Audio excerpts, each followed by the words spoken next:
कितने लोग आर्ट्स वाले हैं और बाकी साइंस वाले तो बहुत ही कम है। तुम कितने सब्जेक्ट लेकर बैठे हो? Commerce plus science. ध्यान से सुनिएगा, केवल सुनो, किसी की भी आवाज़ ना आए और केवल सुनना है आज की क्लास में आपको। जैसे हिंदी की पहली क्लास हुई थी और आपने सुना था, वैसे ही साइंस की भी पहली क्लास है, आज केवल सुनो। पहले ये तो देखें कि पढ़ना क्या है। साइंस में खुद में कितने सब्जेक्ट होते हैं? 3। कौन कौन से होते हैं? बायोलॉजी और फिजिक्स और केमिस्ट्री, यही होता है ना। ये हमारा हो जाएगा जीव विज्ञान, ये होगा भौतिक विज्ञान, और केमिस्ट्री को हम क्या बोलेंगे? रसायन विज्ञान। पे अब आधे स्टूडेंट्स को ऐसा लगता है बायो पढ़ लो, फिजिक्स केमिस्ट्री नहीं पढ़ो तो काम हो जाएगा। ये काम करते हैं, फिजिक्स पढ़ लेते हैं, बायो और केमिस्ट्री छोड़ देते हैं। तो सब अपनी अपनी सहूलियत के अनुसार पढ़ने का सोचते हैं, जो कि ऐसा होता नहीं है। कई बार बायो, फिजिक्स और केमिस्ट्री से इक्वल क्वेश्चन आ जाते हैं। कई बार वेटेज का डिफरेंस होता है, बायो से क्वेश्चन ज़्यादा आ जाते हैं, केमिस्ट्री और फिजिक्स से कम आते हैं। कई बार फिजिक्स से क्वेश्चन ज़्यादा आते हैं, केमिस्ट्री और बायोलॉजी से कम आते हैं। कम आने का सेंस यहाँ पर यह है कि 2 या 3 नंबर का ही डिफरेंस होता है, ज़्यादा से ज़्यादा 1-2 नंबर का डिफरेंस होगा, इससे ज़्यादा नहीं होता है। तो पहले तो कोई मुझे बताएगा बायो में क्या पढ़ते हैं? बायो में क्या पढ़ते हैं? सेल। अगर हमें लाइट के बारे में पढ़ना है तो आप किस में पढ़ोगे? बायोलॉजी में, फिजिक्स में या केमिस्ट्री में? यदि आपको गोल्ड, सिल्वर, कॉपर, आयरन इनके बारे में पढ़ना है, डायमंड के बारे में पढ़ना है, किस में पढ़ोगे? अगर आपको ह्यूमन हार्ट के बारे में पढ़ना है तो किस में पढ़ोगे? तो सबके सेक्शंस डिवाइड है ना। अगर हम बायोलॉजी की बात करें तो आज की क्लास में मैं बायोलॉजी को डिफाइन कर रही हूँ, क्योंकि तीनों करूँगी तो 2 से 3 घंटे का समय लगेगा, इसलिए केवल बायो के बारे में सुनो। बायोलॉजी के बारे में बात करें तो इसके 2 सेक्शन होते हैं, एक होता है जूलॉजी और एक होता है बॉटनी। जूलॉजी को हिंदी में क्या बोलते हैं? जंतु विज्ञान। और बॉटनी को क्या बोलते हैं? वनस्पति विज्ञान। नाम से समझ में आ रहा है क्या? बिल्कुल आ रहा है। जंतु विज्ञान में हमें पढ़ना होता है जितने भी एनिमल्स होते हैं, और हम हमारे ह्यूमंस के बारे में भी किस में पढ़ते हैं? जूलॉजी में। बॉटनी यानी वनस्पति विज्ञान में हम किसके बारे में पढ़ते हैं? सभी प्लांट्स के बारे में। सभी प्लांट्स के बारे में किस में पढ़ेंगे? बॉटनी में। हम हमारे बारे में और एनिमल्स के बारे में किस में पढ़ेंगे? जूलॉजी। क्या मेरी बात समझ में आ रही है? नेक्स्ट, अब हमें सबसे पहले सिलेबस लिखना है बायोलॉजी का। सबसे पहले तो मैं आपको बताऊंगी इसमें इंट्रोडक्शन। बायोलॉजी का इंट्रोडक्शन देखेंगे, हिंदी में जिसे क्या बोलते हैं? परिचय। कुछ लिखना नहीं, आपको बराबर समय मिलेगा, अभी केवल सुनना है आपको। इंट्रोडक्शन यानी परिचय में हम जानेंगे कि ये बायोलॉजी है क्या, फादर ऑफ बायोलॉजी कौन है, यानी कि जीव विज्ञान के जनक कौन है, ये बायोलॉजी वर्ड किसने दिया था, किस पर्पस से दिया था, जूलॉजी के फादर कौन है, बॉटनी के फादर कौन है, इन सब चीज़ों के बारे में किस में जानेंगे? इंट्रोडक्शन। अब मुझे बताओ, हमारी पूरी शरीर किससे मिलकर बनी है? एक सेल से मिलकर बनी है क्या? बहुत सारी सेल, और बहुत सारी सेल यानी कोशिकाओं से मिलकर क्या बनते हैं? टिश्यू। टिश्यू से मिलकर क्या बनते हैं? ऑर्गन से मिलकर क्या बनते हैं? ऑर्गन सिस्टम से मिलकर क्या बनेगा? पूरी बॉडी। तो ये जो सेल और पूरी बॉडी तक का जो पूरी प्रोसेस है, वहीं पर बायोलॉजी होती है खत्म। ध्यान से सुनिएगा, हमारे शरीर की सबसे छोटी इकाई क्या है? हिंदी में जिसे क्या कहते हैं? सबसे पहले मैं आपको पढ़ाऊंगी कोशिका के बारे में। कोशिका देखा है आपने कैसे दिखती है? आपने नाम सुना है राइबोसोम, लाइसोसोम, माइटोकॉन्ड्रिया, अंतः प्रद्रव जालिका जिसे एंडोप्लाज्मिक रेटिकुलम कहते हैं, गोल्जी बॉडी, वैक्यूल्स, ऐसे करके कई सारे नाम हैं, जिसे सेल वॉल जिसे हम कोशिका भित्ति कहते हैं, सेल मेम्ब्रेन जिसे हम कोशिका झिल्ली कहते हैं, इन सब के बारे में किसमें पढ़ना है? सेल। पर मैं आपको डायरेक्ट नहीं पढ़ाऊंगी, जैसे मैं अभी नाम ले रही हूँ आधों को समझ ही नहीं आ रहा है कि ये क्या बोला है कि नहीं है, तो मैं आपको इसे डायग्राम से पढ़ाऊंगी। सबसे पहले तो हम ये जानेंगे कि सेल को डिस्कवर किसने किया। किसी को आइडिया है सेल को किसने खोजा? मैंने आपसे अभी पूछा कि हमारा पूरा शरीर कितनी कोशिकाओं से मिलकर बना है, तो आंसर हमारे पास आएगा बहुत सारी, हाँ या ना? पर ये सीधे पता नहीं चला था। सबसे पहले हमें ये पता चला था कि सेल जैसा कुछ होता है। सेल लिविंग होती है, डेड होती है, जीवित होती है, मृत होती है। सबसे पहले मृत कोशिका को खोजा गया था, रॉबर्ट हुक ने खोजा था। फिर क्या किस कोशिका को खोजा गया? जीवित।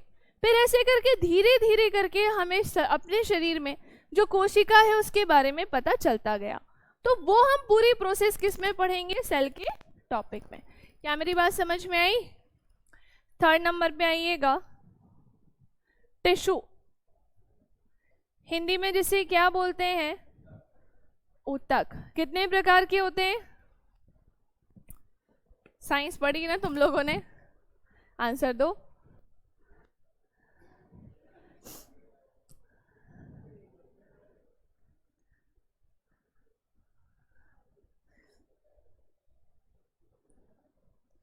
नहीं पता? पीछे भी नहीं पता? आपने नाम सुना है पेशीय ऊतक का? पहले पूरा इंग्लिश में बताती हूँ। मस्कुलर टिश्यू नाम सुना है, नर्व टिश्यू नाम सुना है, कनेक्टिव टिश्यू नाम सुना है, इपिथेलियल टिश्यू नाम सुना है। ये हमारी ही बॉडी के टिश्यू है। हिंदी वाले सुनेंगे, पेशीय ऊतक नाम सुना है, संयोजी ऊतक नाम सुना है, तंत्रिका ऊतक नाम सुना है, उपकला ऊतक नाम सुना है क्या? तो ये जो टिश्यू है वो हमारे बॉडी के टिश्यू होते हैं। हर ऊतक का अपना अलग काम होता है। तो जब मैं आपको टिश्यू का टॉपिक पढ़ाऊंगी तो सारे टिश्यू को हम डिटेल में पढ़ेंगे और हम जानेंगे कि ये जो मस्कुलर टिश्यू पेशीय ऊतक होती है इसका काम क्या होता है, संयोजी ऊतक का काम क्या होते हैं, इसके एग्जाम्पल क्या होते हैं, हर एक चीज को हम इसमें जानेंगे। तो सेकेंड टॉपिक हमारा क्या होगा? टिश्यू का। नेक्स्ट है फिर डाइजेस्टिव सिस्टम। हिंदी में जिसे क्या बोलेंगे? पाचन तंत्र। कौन सा तंत्र? पाचन तंत्र। ध्यान से सुनिएगा, ये जो पाचन तंत्र डाइजेस्टिव सिस्टम है इसमें हमें क्या पढ़ना होता है? तो हमारे शरीर में जो पाचन होगा उसकी पूरी प्रोसेस हम किस में पढ़ेंगे? पाचन तंत्र। पर कोई मुझे बताएगा कि आपने खाना खाया तो वो डाइजेस्ट कैसे हुआ? कैसे हुआ? कैसे हुआ? सोचो। हमें तो इतना पता है, जैसे कितनी स्टेप्स होती हैं, ठीक है?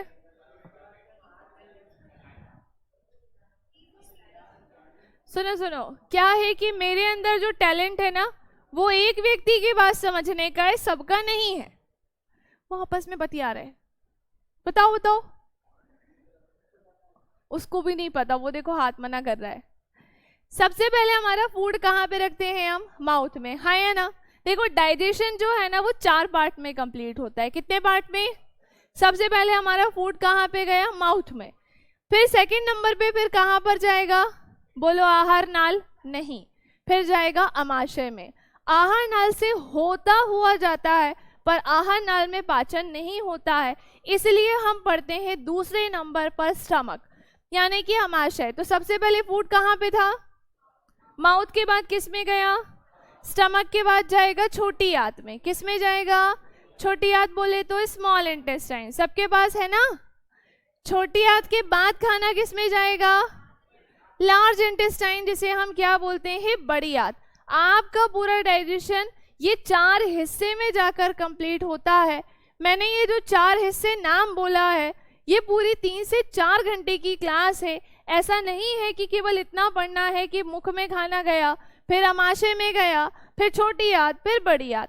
आपको पता है जैसे ही हम अपने फूड को माउथ में रखते हैं तो 3 चीजें हेल्प करती हैं। कितनी चीजें हेल्प करती हैं? कौन कौन सी? सोचो सोचो, आपके मुख में क्या क्या है? सलाइवा, टीथ और टंग। इन तीनों का ही रोल होता है डाइजेशन में। हमने खाना माउथ में रखा, प्रोसेस वहां स्टार्ट तो हो रही है, लेकिन ये 3 चीजें हेल्प करेंगी तब प्रोसेस स्टार्ट होगी। जैसे दांतों का काम क्या होता है? अच्छा, चबाने का, लेकिन सारे दांत अलग काम करते हैं। नॉनवेज खाने के लिए अलग दांतों का प्रयोग होता है, एप्पल खाने के लिए अलग दांतों का प्रयोग होता है। क्या मेरी बात समझ में आ रही है? आपके फूड को पीसने के लिए अलग दांतों का प्रयोग होता है। तो हमें केवल इतना ही पता था कि हमने जो खाना खाया उस खाने को चबाने का काम कौन करते हैं? दांत। लेकिन चबाने के अलावा ये जो 32 दांत है, 32 ही दांत होते हैं ना, किसी के ज्यादा तो नहीं है, कम तो नहीं है, कम होंगे अभी, कम होंगे ना अभी, सबके कम होंगे, किसी के 32 नहीं आए होंगे। आए हैं क्या? 32 आ गए? तुम्हारे भी 32 आ गए इतनी कम उम्र में? गिन के बताओ। 30 साल का तो नहीं है वो। ध्यान से सुनिएगा, मैं ऐसा क्यों बोल रही हूँ कि अभी 32 दांत नहीं आए होंगे। आपने नाम सुना होगा विजडम टूथ, जिसे हम अक्ल डाल कहते हैं, हाँ या ना? किस उम्र में आती है? 18 के बाद किसी भी उम्र में आ जाती है। किसी की बहुत जल्दी आती है और किसी की बहुत लेट भी आती है। किसी की अक्ल डाल पहले ही आ जाती है 18 के बाद जल्दी जल्दी, और किसी की 30 साल के बाद तक भी आती है। तो ये जो अक्ल डाल होती है, इनको मिला के हमारे दांतों की संख्या कितनी होती है? 32। लेकिन बचपन में भी हमारे दांत आते हैं ना। दांत जीवन में 2 बार आते हैं। एक बार बचपन में जिसे हम मिल्क टीथ कहते हैं, दूध के दांत, और एक बार बड़े होके आते हैं जिसे हम स्थायी दांत कहते हैं। दूध के दांतों की संख्या कितनी होती है? अच्छा, हमारे कितने? 32 है ना? तो दूध के दांत होते हैं 20। कितने होते हैं? जब मैं आपको ये पढ़ाऊंगी ना तो दांतों का डायग्राम बना के पढ़ाऊंगी कि हर एक दांत कैसा दिखता है और इनकी संख्या कितनी होती है। मतलब आपने नाम सुना होगा, दांत 4 प्रकार के होते हैं। इंसाइजर होता है, कैनाइन होता है, प्री मोलार होता है, मोलार। कृंतक, रदनक, अग्र चवर्णक, चवर्णक। नाम सुना है? हिंदी वालों ने तो सुना ही होगा, है ना? तो जब मैं डायग्राम बनाऊंगी ना तो उससे हम समझेंगे कि अच्छा ये इंसाइजर ऐसा दिखता है, कैनाइन ऐसा दिखता है, इनकी प्रॉपर संख्या कितनी होती है। ये सब हम किस में जानेंगे? Digestive system. तो मैं आपको बता रही थी कि खाना मुख में रखने से प्रोसेस स्टार्ट नहीं होती है, इतनी चीजें हेल्प करना चाहिए। दूसरा, जीभ का काम क्या होता है? अच्छा, जीवन में तुमने जीभ से कितने स्वाद लिए? टेस्ट कितने प्रकार के होते हैं? 3 प्रकार के होते हैं। 4 कौन कौन से? तुम 3 ही बता दो। टेस्ट कितने प्रकार के होते हैं? 0 कौन सा टेस्ट होता है?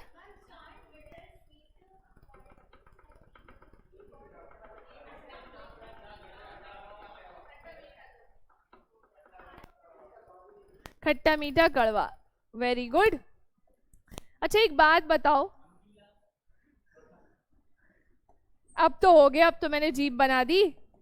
हमारी जीभ में छोटी छोटी बिंदी होती है, वो बिंदी नहीं होती, उसको टेस्ट बड्स कहते हैं। क्या बोलते हैं हिंदी में? जो कि क्या कहलाती हैं? स्वाद कलिकाएं।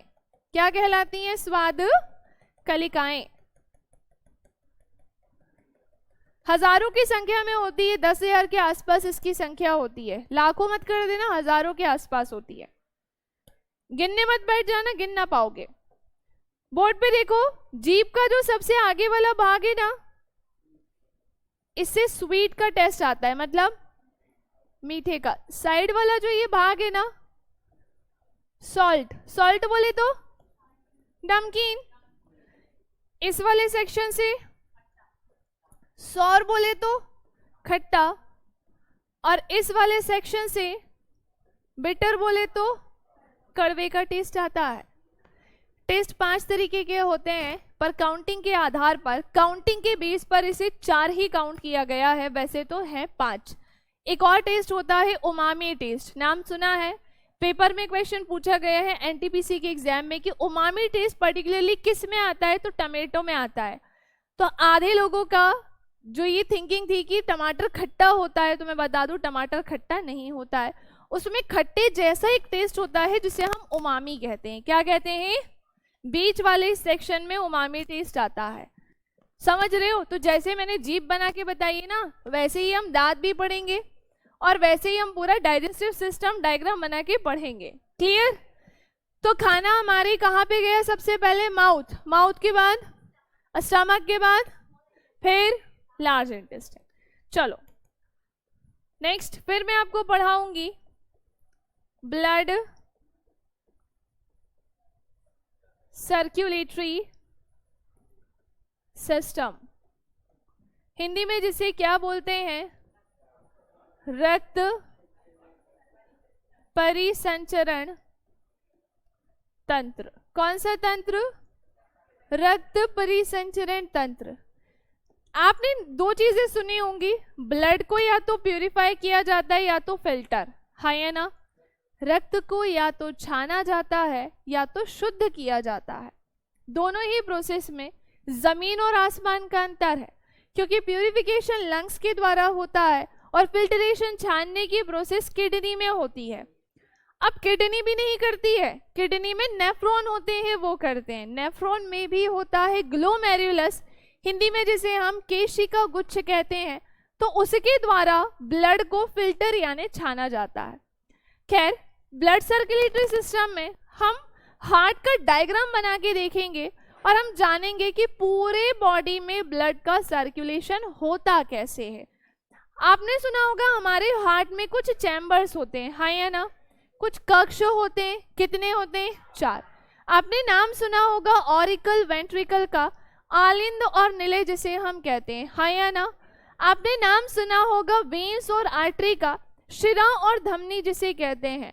आपने नाम सुना होगा पल्मोनरी आर्टरी और पल्मोनरी वेन्स का, हिंदी में जिसे फुफ्फुस धमनी और फुफ्फुस शिरा कहते हैं। इन सब की हेल्प हमें लगेगी हमारे हार्ट में जो ब्लड का सर्कुलेशन होता है उसके बारे में जानने में। इन सब का अपना एक अलग अलग रोल होता है जो पूरे ब्लड का सर्कुलेशन करता है। क्या मेरी बात समझ में आ रही है? मैं अभी कोई डायग्राम नहीं बना रही हूँ, क्योंकि जब बनाऊंगी तो ऑब्वियसली बातें समझ में आ जाएगा, बट मैं अभी सिलेबस डिफाइन कर रही हूँ, तो केवल सुनते चलो। इसी में मैं आपको पढ़ाऊंगी ब्लड के बारे में, ब्लड का सर्कुलेशन पढ़ लेंगे। फिर मैं आपको पढ़ाऊंगी ह्यूमन ब्लड यानी कि मानव रक्त। पहले तो एक क्वेश्चन का आंसर दो कि हमारे शरीर में जो ब्लड होता है पूरे शरीर का कितना % होता है? 7%। आया हुआ क्वेश्चन, संपूर्ण शरीर का 7% भाग ब्लड होता है। 7% का मतलब समझ रहे हो? अभी अगर ये हाथ काटा तो इससे ब्लड ही ब्लड निकलेगा, उसको 7% ही करना, कुछ लोग उसको 60% कर देते हैं। 60% मतलब आपके शरीर से जो ब्लड है वो बहने लगेगा, बहुत ज्यादा ब्लड हो गया। तो हमारे पूरे शरीर का कितना % भाग ब्लड होता है? 7%। क्या मेरी बात समझ में आई? नेक्स्ट, लीटर में कितना होता होगा? 5 से 6 लीटर। कितना लीटर होता है? 5 से 6। पर मेल में अलग होता है, फीमेल में अलग होता है। मेल में कितना होता है? 5.5 लीटर, और फीमेल में थोड़ा सा कम 5 लीटर होता है। जितनी मैंने लाइनें बताई ना, सबसे क्वेश्चन कई बार पूछा गया है, चाहे वो रेलवे का एग्जाम हो, चाहे एसएससी का एग्जाम हो, चाहे व्यापम का ही एग्जाम क्यों ना हो। बात समझ में आ रही है? अब मेरे क्वेश्चन का आंसर दो कि ब्लड किससे मिलकर बना है? बताओ बताओ। आपके शरीर में है ना ब्लड, शरीर का 7%। बॉयज के पास 5.5 लीटर के आसपास होगा और गर्ल्स के पास 5। तो बताओ कि वो ब्लड किससे मिलकर बना है? ऑक्सीजन से। कि तुम लोग पढ़ के बैठे हो ना? फिर क्या आपको ये नहीं पढ़ाया प्लाज्मा, आरबीसी, डब्ल्यूबीसी, प्लेटलेट्स? मतलब सर ने भी अगर पढ़ाया होगा तो ये पढ़ाया होगा, पर मैंने क्वेश्चन क्या पूछा है वो ध्यान से सुनो। मैंने पूछा है कि जो ब्लड होता है वो किन चीजों से मिलकर बना होता है? 2 चीजों से मिलकर बनता है, प्लाज्मा और एक होता है ब्लड सेल्स या ब्लड कॉर्प्यूसेल्स बोलते हैं, हिंदी में रक्त कोशिका या रक्त कणिका कहलाती है। अरे इसमें भी नाम तो सुना ही होगा ना आपने, एक आरबीसी होती है, हाँ या ना, डब्ल्यूबीसी होती है, हाँ या ना, प्लेटलेट्स होती है, हाँ या ना। आरबीसी का फुल फॉर्म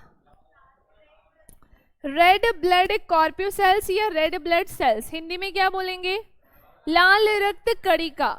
डब्ल्यूबीसी श्वेत रक्त कणिका, व्हाइट ब्लड सेल्स। और प्लेटलेट्स को हिंदी में क्या बोलते हैं, बिम्बाणु। प्लेट्स नहीं बोलते, क्या बोलते हैं, बिम्बाणु। ठीक है, तो ध्यान से सुनो, प्लाज्मा और ब्लड कॉर्प्यूसेल्स में से परसेंट किसका ज्यादा होता है, प्लाज्मा का होता है।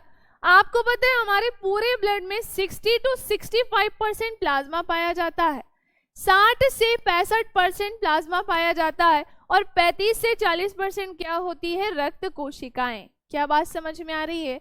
कोरोना का नाम सुना है, एक बीमारी थी, आपने उस समय अधिकतर लोगों के मुख से सुना होगा कि प्लाज्मा डोनेट करना है।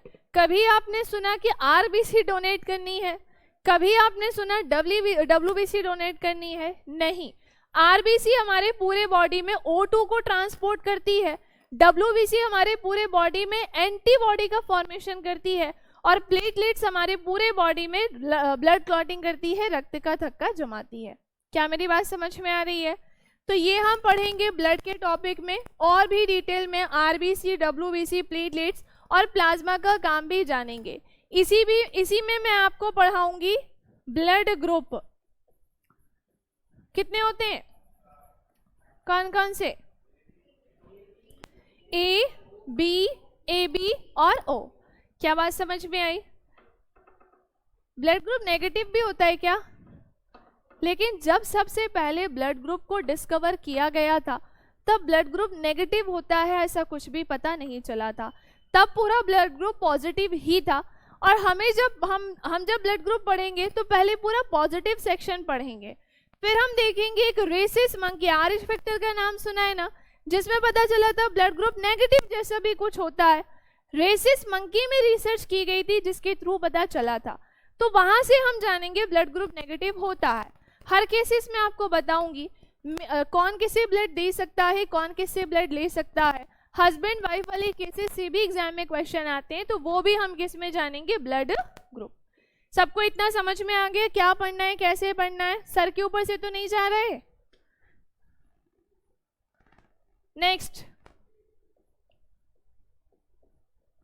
सेंट्रल नर्वस सिस्टम, हिंदी में क्या बोलेंगे, केंद्रीय तंत्रिका तंत्र। देखो अगर मैं आपको सीधे बायोलॉजी पढ़ाना स्टार्ट कर दूंगी ना तो मज़ा नहीं आता है। पहले सिलेबस इसलिए पढ़ा जाता है कि ताकि हमें याद रहे कि कौन कौन से टॉपिक पढ़ने हैं और बायो में कौन कौन सी चीज़ें ज़रूरी हैं जिसे सबसे पहले पढ़ना है। अब आप में से कई सारे स्टूडेंट्स हैं जिनका ये सिलेबस ही नहीं रहा है, जिनका ये सब्जेक्ट या सिलेबस ही नहीं रहा है, उसके लिए ये पढ़ना तो बहुत ही ज़्यादा ज़रूरी है, क्योंकि ये सब हमने स्कूल में पढ़ा था कि नहीं, ये सब स्कूल के टॉपिक है पर हम भूल गए अब, इसलिए सिलेबस लिखवा रही हूँ। चलो नेक्स्ट देखो, नए टॉपिक का नाम क्या लिखा है, सेंट्रल नर्वस सिस्टम, केंद्रीय तंत्रिका तंत्र। इसमें क्या पढ़ना होता है, दो चीज़ों को, एक तो हमारा ब्रेन और दूसरा होता है स्पाइनल कॉर्ड। ब्रेन को हिंदी में क्या बोलते हैं, मस्तिष्क। स्पाइनल कॉर्ड को बोलते हैं मेरुरज्जु। कोई मुझे बताएगा स्पाइनल कॉर्ड कहाँ है और बैकबोन कहाँ है, रीढ़ की हड्डी, सब पीछे, और दिमाग कहाँ है, वो भी पीछे।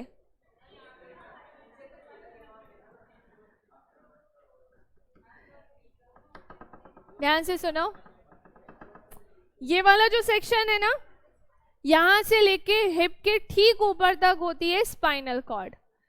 ऊपर से थोड़ी बड़ी होती है, हिप तक पहुंचते पहुंचते बहुत पतली सी हो जाती है। इसी के चारों तरफ क्या होती है, बोन्स, जिसे हम बोलते हैं बैकबोन। बैकबोन टोटल कितनी होती हैं, 26 होती हैं। कितनी होती हैं, 26 यानी 26 बैकबोन होती है। क्या मेरी बात समझ में आ रही है? तो ब्रेन में हम क्या पढ़ेंगे? ब्रेन बहुत ही इंपॉर्टेंट टॉपिक है। शायद आपको पता हो ब्रेन 3 पार्ट में डिवाइड होता है, फोर ब्रेन, मिड ब्रेन और हिंड ब्रेन। अग्र मस्तिष्क, मध्य मस्तिष्क और पश्चिम मस्तिष्क। नाम सुना है? Cerebrum, thalamus, hypothalamus, corpora quadrigemina, pons, medulla oblongata, cerebellum. ये सब हमें किस में पढ़ना है? ब्रेन वाले सेक्शन में। मैं आपको ये पहले तो डायग्राम से एक्सप्लेन करूंगी, बड़े ही प्यारे प्यारे नाम है और बड़ी ही कंफ्यूजन होती है। तो पहले हम लोकेशन देखेंगे इनकी कि दिमाग में कौन सी चीज़ कहाँ पर है, फिर हम जानेंगे कि हम बीमार नहीं हैं, फिर भी हमारे बॉडी का टेम्परेचर कभी बहुत ज़्यादा तो कभी बहुत कम क्यों हो जाता है। होता है ना ऐसा, हम बीमार नहीं है लेकिन फिर भी हम कभी कभी बहुत गर्म हो जाते हैं और कभी कभी हम बहुत ज़्यादा ठंडे से होते हैं, बीमारी वाली स्थिति हमें लगने लगती है। उसका रीज़न हम जानेंगे। हमें जो भूख लगती है उसका कारण जानेंगे, प्यास लगती है उसका कारण जानेंगे। कई बार हमारा हाथ किसी गर्म चीज़ पर लगाते हैं या टच होता है, झटके से हाथ हमारा पीछे कर लेते हैं, उसके पीछे कारण क्या होता है ये हम जानेंगे। हम कई बार बहुत ठंडा खा लेते हैं जिसकी कैपेसिटी नहीं होती है, फिर हम उस ठंडे को बाहर निकाल देते हैं क्योंकि कैपेसिटी तो थी नहीं, लेकिन हमने जो एकदम से बाहर निकाला उसके पीछे कारण क्या है वो हम जानेंगे। कोई अननोन व्यक्ति हमें टच करता है और वो थोड़ी देर तक हमें एहसास रहता है कि ये अननोन था और इसने मुझे टच किया है, उसके पीछे कारण क्या होता है ये हम जानेंगे। स्लीपिंग पैटर्न, सोने जगने का जो चक्र होता है उसे कंट्रोल कौन करता है ये हम जानेंगे। ऐसे करके न जाने कितनी सारी चीजें हैं जो सब कनेक्ट होती हैं हमारे ब्रेन से। ये सब हम किस में पढ़ेंगे? Central nervous system. क्या मेरी बात समझ में आ रही है? पक्का? नेक्स्ट,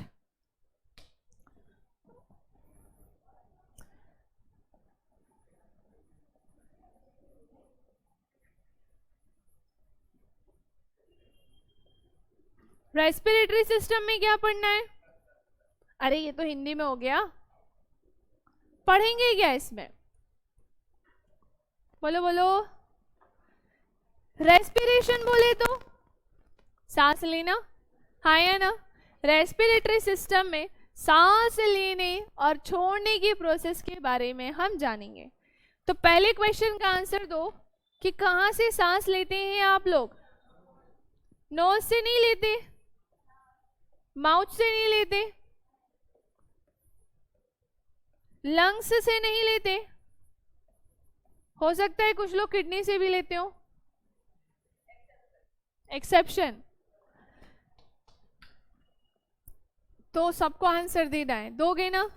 रेडी हैं सभी लोग? पक्का कंफर्म? कितने लोग बोल रहे हैं कि वो लोग नोज से सांस लेते हैं? हाथ खड़ा करें। मुझे ना सबसे आंसर चाहिए। तो तुम लोग सब लोग नोज से सांस सभी ले रहे हो, एक को छोड़कर? नहीं नहीं, आपके पीछे सबसे कॉर्नर पे। आप किससे सांस लेते हो चारों में से? नोज से। तुम सब नोज से सांस लेते हो, नाक बंद कर दे तो? ऐसा क्यों? तुमने ही चूज किया ना नोज से। दोनों से लेते हो? दोनों से ही नहीं लेते। हम कहाँ से सांस लेते हैं? लंग्स से। नोज, हाँ बता रहे, समझ रहे। नोज और माउथ केवल एक सेक्शन है जो आपकी रेस्पिरेशन में हेल्प करता है। बाकी हम जो सांस लेते हैं और जो सांस छोड़ते हैं उसके लिए कौन जिम्मेदार होता है? तो उसके लिए हमारे लंग्स जिम्मेदार होते हैं। नोज और माउथ केवल एक सेक्शन है जो रेस्पिरेशन में हेल्प करते हैं। तो आधे लोगों को लग रहा है कि वो नाक से सांस ले रहे हैं और आधों को लग रहा है कि वो मुख से ले रहे हैं, तो वो दोनों से नहीं ले रहे हैं, वो लंग्स से सांस लेते हैं। सेम यही आया हुआ क्वेश्चन। थोड़ा तुम्हें सोचना चाहिए कि अगर तुम ये नोज आंसर दे रहे हो तो इसने क्या बिगाड़ा है तुम्हारा? हाँ, समझ में आ गया? फेफड़ों, लंग्स को हिंदी में फेफड़ा कहते हैं और किडनी को वृक्क कहते हैं। साइंस बायलैंग्वेज चलेगी, घबराना नहीं। अभी देख रहे हो ना, दोनों भाषा में बात कर रही हूँ ना, हिंदी में भी कर रही हूँ, इंग्लिश में भी कर रही हूँ। हिंदी वालों की बहुत शुद्ध हिंदी पूछ लेते हैं और इंग्लिश वालों से तो जो भाषा चल रही है उसी में पूछते हैं। हिंदी वालों को दोनों भाषा में पढ़ना है, इंग्लिश में भी हिंदी में भी। कई बार शुद्ध हिंदी ना देके इंग्लिश के शब्दों को ही हिंदी में लिख देते हैं। तो इंग्लिश हिंदी वालों को दोनों भाषा में पढ़ना है। अब रेस्पिरेटरी सिस्टम में जैसे अभी हमें ये पता चला हम कहाँ से सांस ले रहे हैं, कॉकरोच कहाँ से सांस लेता है, बिच्छू कहाँ से सांस लेता है, बर्ड्स कहाँ से सांस लेते हैं, रेप्टाइल्स जो होते हैं सरीसृप रेंग कर चलने वाले जीव कहाँ से सांस लेते हैं, मछली कहाँ से सांस लेती है, मछली लंग से सांस लेती है। मछलियों के पास गिल्स होते हैं, लेकिन इतना इजी क्वेश्चन नहीं आता। वो पूछते हैं कि व्हेल कहाँ से सांस लेती है या डॉल्फिन कहाँ से सांस लेती है। तो ये दोनों ही एक्सेप्शन है, व्हेल और डॉल्फिन दोनों ही लंग्स से सांस लेती हैं। पानी के ऊपर आती है ना, देखा होगा आपने, पानी फिर छोड़ती हैं और वापस अंदर चले जाती हैं, क्योंकि वो सांस लेने के लिए आती हैं। बात समझ में आ रही है? केचुआ कहाँ से सांस लेता है? Earthworm, skin. मेंढक कहाँ से सांस लेता है? 3 जगह से। अगर वो पानी के अंदर है तो वो गिल्स से सांस लेता है, जमीन के अंदर धंसा हुआ है तो फिर वो स्किन से सांस लेगा, और जमीन के ऊपर है तो वो लंग्स से सांस लेगा। उसके पास सब है, सब है उसके पास। ऐसे करके बहुत सारी चीजों को हम किस में पढ़ेंगे? Respiratory system. समझ में आ रहा है ना क्या बता रही हूँ? बायोलॉजी पढ़ने में बहुत मजा आता है, क्योंकि इसमें हम अच्छी अच्छी चीजों को जानते हैं ना। चलो नेक्स्ट आए।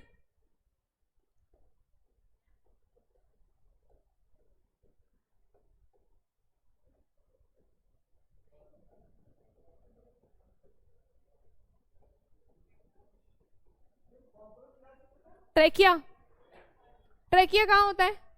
हमारे पास भी है, ये ट्रैकिया है। जितने लोगों को लग रहा है ना कि ये हड्डी है, हड्डी नहीं है, वो ट्रैकिया होता है। हम ट्रैकिया से सांस नहीं लेते हैं, हमारा ट्रैकिया अलग काम करता है। हाँ नहीं, मैसेज कैसे? ये काम थोड़ी ना होता है। केवल हमारे शरीर में ट्रैकिया इसलिए है कि जो इसमें O2 CO2 है वो लंग्स में जा रही, इसलिए नहीं होता है। आपको पता होगा हमारे नोज में छोटे छोटे हेयर्स होते हैं, हाँ या ना? एक तरल चिपचिपा पदार्थ होता है जिसे म्यूकस कहते हैं, हाँ या ना? सेम वही चीज म्यूकस जो होता है वो हमारे ट्रैकिया में भी होता है। क्यों होता है? जो छोटे छोटे नोज में हेयर्स होते हैं उसके पीछे कारण है, ताकि डस्ट पार्टिकल हमारे नोज में ना जा सके, लंग्स में ना जा सके। पर कई बार हम किसी बहुत धूल वाली जगह पे चले जाते हैं जिसमें डस्ट पार्टिकल हमारे लंग्स में जाने की कोशिश करते हैं। फिर होता क्या है कि हमारे ट्रेकिया में जो म्यूकस होता है, जो तरल चिपचिपा पदार्थ होता है, जो तो डस्ट पार्टिकल उसमें जाकर फंस जाते हैं। अब वो फंसे हुए हैं, निकलेंगे कैसे? लंग्स में तो जा नहीं सकते। तो कई बार हमें सडन छींक आती है कि नहीं आती है? तो फिर वो सडन छींक के माध्यम से डस्ट पार्टिकल बाहर निकल जाते हैं।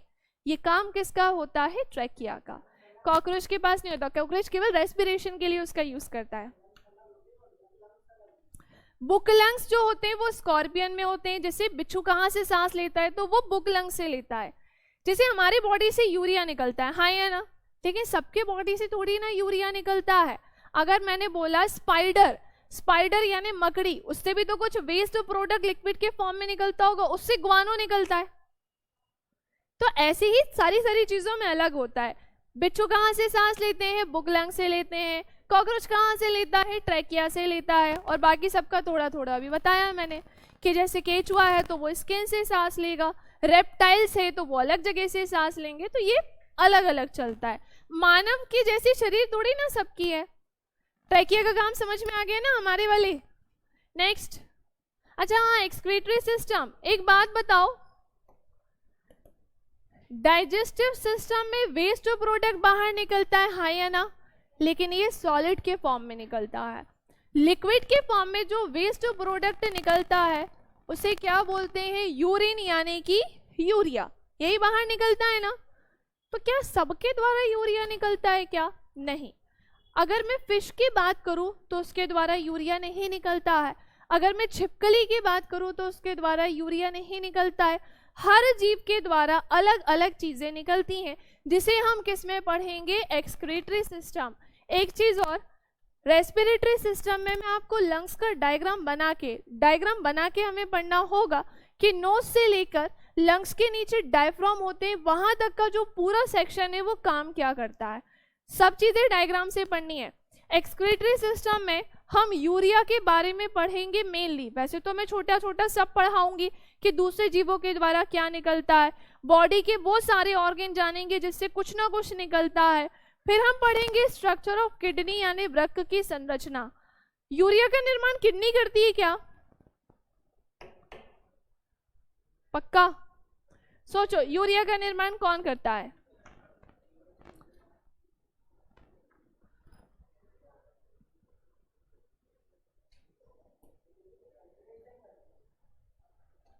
करती है ना। एक बात बताओ, फिल्टरेशन करेगी कैसे? मतलब क्या फिल्टर कर रही है वो? ब्लड को फिल्टर कर रही है, केवल ब्लड को फिल्टर करेगी। बहुत खतरनाक पड़ा है, ध्यान से सुनो। फिल्टरेशन की बात करूं तो ब्लड के साथ यूरिया होता है जिसे छाना जाता है। अब ब्लड के साथ यूरिया को छानना है तो वो प्रोसेस किस में होगी? किडनी में। किडनी में कौन करेगा? नेफ्रॉन करेगा। नेफ्रॉन में पर्टिकुलरली कौन करेगा? ग्लोमेरुलस, जिसे केशिका गुच्छ कहते हैं। तो मैं एक साइड जब ये पढ़ाऊंगी तो एक साइड हम पूरी किडनी बनाएंगे, दूसरी साइड नेफ्रॉन का स्ट्रक्चर बनाएंगे। हजारों की संख्या में नेफ्रॉन होता है जो हमारी किडनी में होता है। जो यूरिया का निर्माण है वो किडनी नहीं करती है, किडनी में नेफ्रॉन होते हैं वो करते हैं। छोटे छोटे से होते हैं, आप डायरेक्ट नहीं देख सकते। जैसे कि आप सेल देख सकते हो क्या? अगर मैं अभी हाथ काटूं, सेल गिरेगी कैसे? ब्लड गिरेगा। सेल आप देख ही नहीं सकते हो, किससे देखोगे? माइक्रोस्कोप। वैसे ही नेफ्रॉन को भी आप देख सकते हो माइक्रोस्कोप की हेल्प से। लेकिन हम पूरा डायग्राम बना के देखेंगे कि यूरिया का निर्माण कैसे होता है। क्लियर? नेक्स्ट आओ, क्या छूटा? वेरी इंपॉर्टेंट, बीमारी।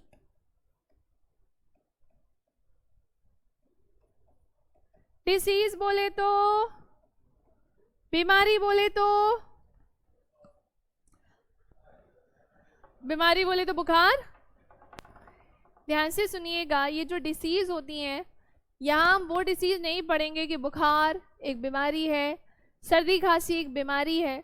यहाँ बड़ी बड़ी बीमारियों के बारे में पढ़ना है। आपने नाम सुना होगा वायरस, बैक्टीरिया, प्रोटोजोआ, फंगी, हाँ या ना?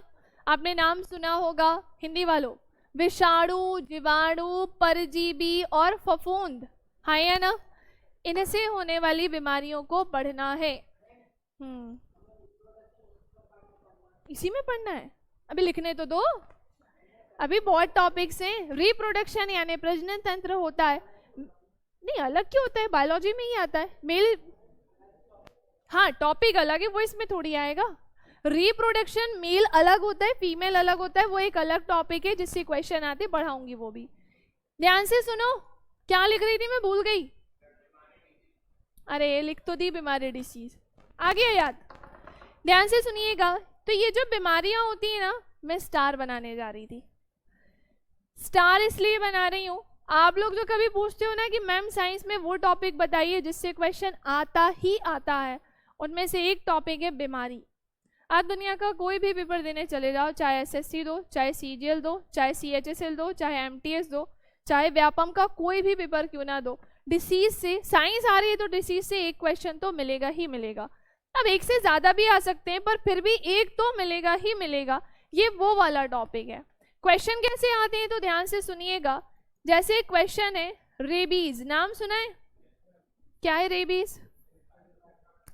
कुत्ते के काटने से एक बीमारी होती है जिसे क्या बोलते हैं? पहला क्वेश्चन ये पूछा जाता है कि रेबीज किससे होने वाली डिसीज है? वायरस, प्रोटोजोआ, बैक्टीरिया या फंगी? तो ये वायरस से होने वाली डिसीज है। किससे? सेकंड, अगर किसी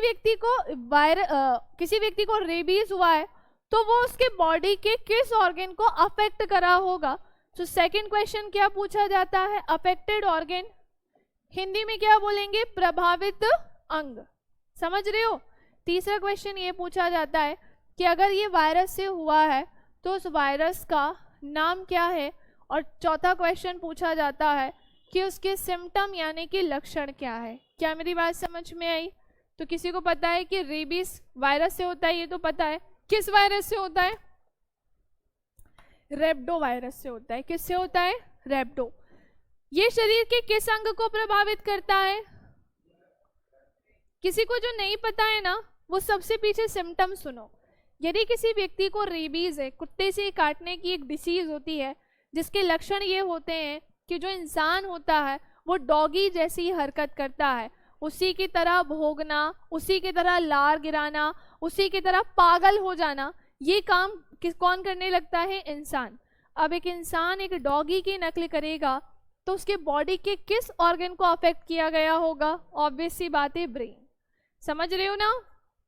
तो ये पूरा जो मैंने आपको बताया है ये ऐसे नहीं पढ़ना है, मैं पूरा चार्ट बना के बताऊंगी, केवल अभी एक्सप्लेन किया है कि क्वेश्चंस कैसे आते हैं।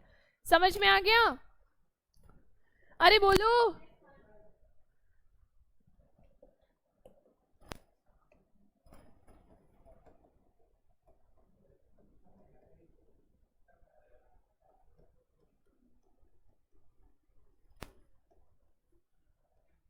पोषक तत्व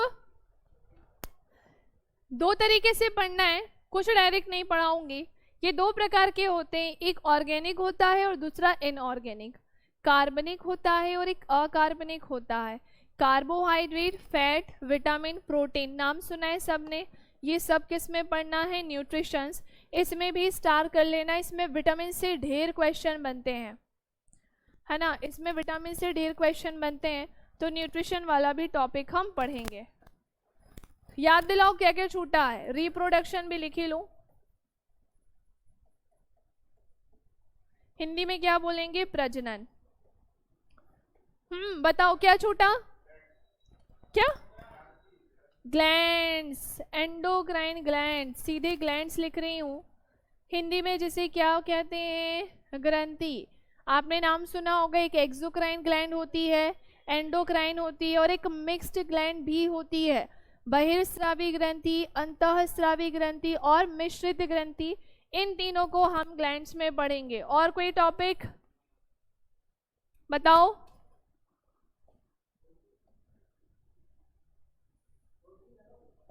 क्या बताया? तो कार्बोहाइड्रेट, प्रोटीन, फैट, विटामिन सब किस में चले जाएंगे? न्यूट्रिशंस। ध्यान से सुनिएगा, अदर लिख रही हूं मैं। मेरी हैबिट है कि जब भी पूरी साइंस हो जाती है, बायो होती है, तो सबसे लास्ट में मैं पढ़ाती हूँ वन लाइनर फैक्ट। ये जो वन लाइनर फैक्ट होते हैं ये आए हुए क्वेश्चन से रिलेटेड होते हैं, तो वो सबसे लास्ट में मैं पढ़ाऊंगी। फिर किस चीज का? वो फिर हम बॉटनी में पढ़ेंगे। ये किसने बोला? किसी कोई कर दो यार, उठ के पंखा बंद। सुनाई नहीं दे रहा तुम्हें? हाँ, सुनाई नहीं दे रहा? अरे मतलब सुनाई नहीं दे रहा मैं जो पढ़ा रही हूं? क्या बोला? मुझे सुनाई दिया पंखा बंद करने को बोल रहे हो। तो भाई मैं कहूँ ये कितने अच्छे से ऑर्डर जमा रहा है पंखा बंद करना, तभी मैंने कहा भाई पंखा बंद कर दो। क्या बोल रहे हो?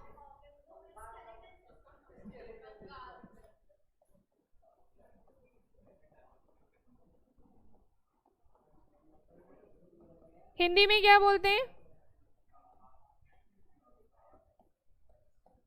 कंकाल तंत्र में क्या पढ़ना है? सुनो, इधर मैंने बॉटनी वनस्पति विज्ञान लिखा है, जिसमें 5 से 6 टॉपिक है, ज्यादा नहीं है, पर वो 5 से 6 ही बड़े टॉपिक है। पहले ऐसा होता था बॉटनी से क्वेश्चन नहीं आते थे, अब बराबर क्वेश्चन आते हैं बॉटनी से, तो वो भी पढ़ना है। स्केलेटल सिस्टम छूट गया था तो वो यहाँ लिख दिया है, कंकाल तंत्र जिसे कहते हैं। कंकाल तंत्र में क्या पढ़ना होगा? तो हमारे बॉडी में जो बोन्स होती हैं उसके बारे में पढ़ना है। कितनी बोन्स होती हैं हमारी बॉडी में? कितनी? 206। और न्यू बॉर्न बेबी में कितनी होती है? एक छोटे बच्चे में 300। मतलब एक कित्तू सा बच्चा, 300 हड्डियां उसमें, और हम इतने बड़े, हमारे में 206 है। बहुत छोटी छोटी बोन्स होती हैं उनकी, बहुत छोटी छोटी होती हैं। क्या कोई 206 हड्डी गिन सकता है? क्या कोई गिन सकता है? नहीं। ध्यान से सुनिएगा, मैं आपको ना ट्रिक से बोन्स गिनना सिखाऊंगी, ठीक है? 206 हड्डियों को से कभी भी ना सीधे नहीं गिनते हैं, उसको 2 पार्ट में डिवाइड करते हैं। एक एक्सियल स्केलेटल होता है और एक अपेंडिकुलर होता है, अक्षीय कंकाल और उपांगीय कंकाल। तो दोनों पार्ट में डिवाइड करके ही बोन्स गिनी जाती है, ऐसे सीधे नहीं गिनी जाती।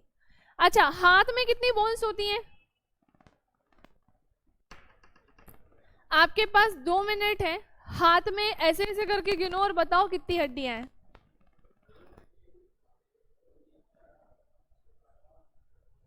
गौरव गिन रहा है 5 6 7 8। ये एक हड्डी है, 1 2 3 हड्डी है ये।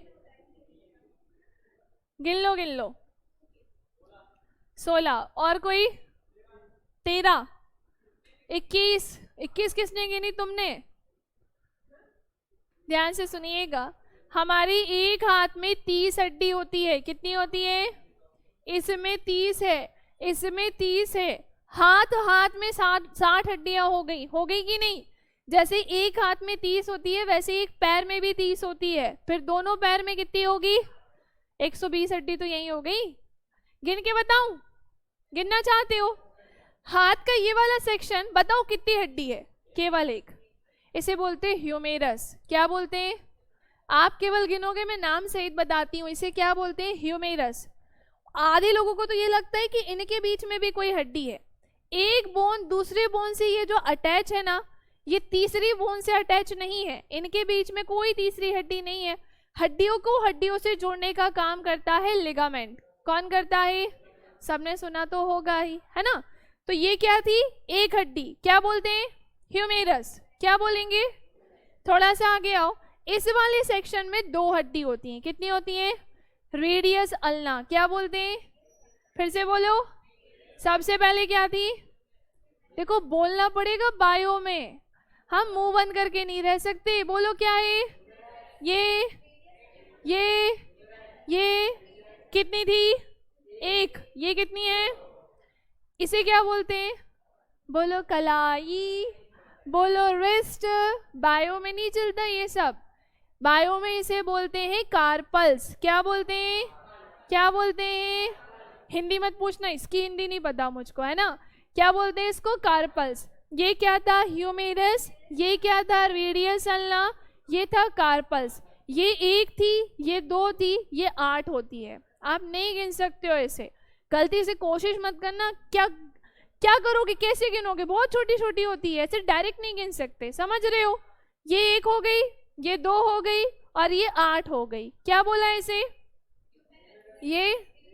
ये कार्पल्स। ये जो हमारी हथेली है ना, इसे बायो में मेटाकार्पल्स बोलते हैं। क्या बोलते हैं? मेटाकार्पल्स। कितनी बोन से? 5। 8 इधर हो गई, 5 इधर हो गई। अब ये क्या बची? बायो में इसे फिंगर्स नहीं बोलते, फैलिंगस बोलते हैं। क्या बोलते हैं? 14 हड्डियां होती हैं इसमें। कितनी होती हैं? सबको गिन लोगे निकल के आ जाएगा 30। ऐसे हमें हड्डियों को गिनना है, सीधे नहीं गिनना है, क्योंकि पेपर में कई बार डिटेल में क्वेश्चन आ जाता है। सबको इंट्रोडक्शन समझ में आया? पक्का कंफर्म? सर के ऊपर से तो नहीं गया ना? लिखो लिखो लिखो।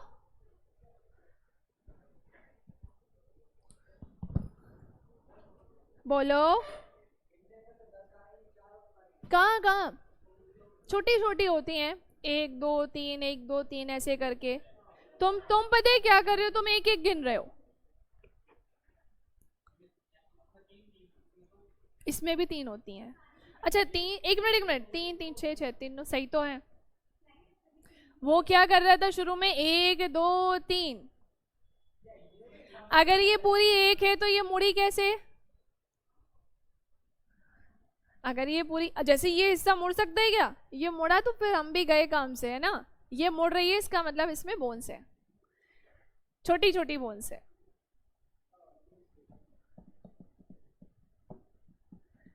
देखो नींद तो नहीं आएगी तुम्हें बायो में, इतनी तो गारंटी है।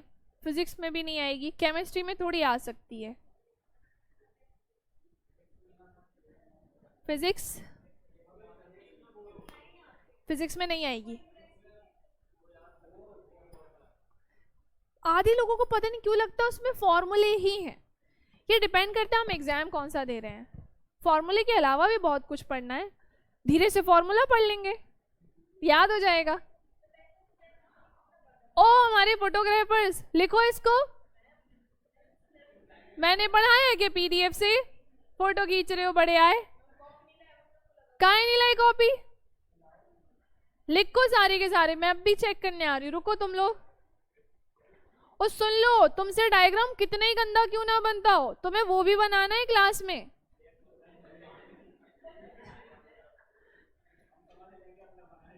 हाँ नहीं, मैं देखने तो आऊंगी ना कि कितना बुरा बना सकते हो, क्योंकि मैं देखती हूँ मोस्टली बॉयज तो क्या तो ही बनाते हैं, मतलब हार्ट का गर्ल्स तो फिर भी मिलता जुलता बनाती हैं। कितने लोगों की फिर कॉपी, वो पेज काट के मैं कॉपी में डायग्राम बना के आती हूँ, मुझे तरस आ जाती है कि मत बनाओ इसको ऐसा।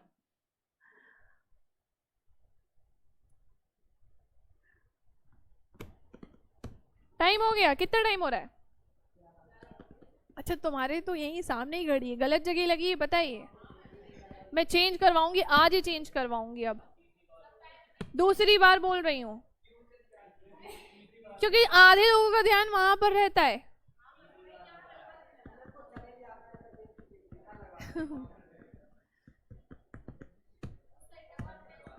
कॉर्नर में लगवा दूं? क्या नहीं है? अरे कील नहीं है तो ठुक जाएगी कील, कोई बड़ी बात है।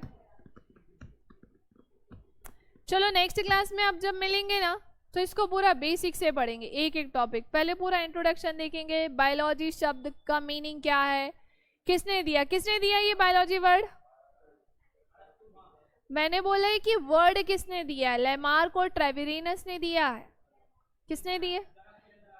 अगर फादर बोलेंगे तो वो एरिस्टोटल होंगे, अरस्तु, लेकिन मैं वर्ड पूछ रही हूँ। बायोलॉजी में पता है क्या होता है, हम क्वेश्चन ना समझ नहीं पाते। कल मैंने न्यूट्रिशंस के क्वेश्चन की एक लिंक भेजी थी। कितने लोगों ने लगाए क्वेश्चंस? कितने नंबर आए? केवल आप ही ने लगाए। क्यों तुम दोनों ने क्वेश्चंस नहीं लगाए? टेलीग्राम चैनल पे भेजी थी। नुकसान। गौरव कितने नंबर आए? 20 में से 3 या 4 नंबर? 6 नंबर। तुरंत रिजल्ट बताता है वो? क्यों? पका पकाया मिल रहा, उसके बाद भी नहीं करना है कुछ? हाँ, बाकी ये लोग तो न्यू स्टूडेंट से ऐड नहीं है। ओपन करना, उसमें क्वेश्चंस लगाया करो, बाद में आपको रियलाइज होगा कि हाँ ऐसा कुछ भी था। कई बार क्या होता है ना, क्लास में सब पॉसिबल जो नहीं हो पाता, कुछ टॉपिक जो नहीं हो पाते वो मैं उसमें दे देती हूँ। लगा लेना न्यूट्रिशंस, है ना। चलो फिनिश करें, लिख लिया क्या? मिले कल नेक्स्ट क्लास में। Thank you class. रुको रुको, माइक कहाँ लेके जा रहे हैं?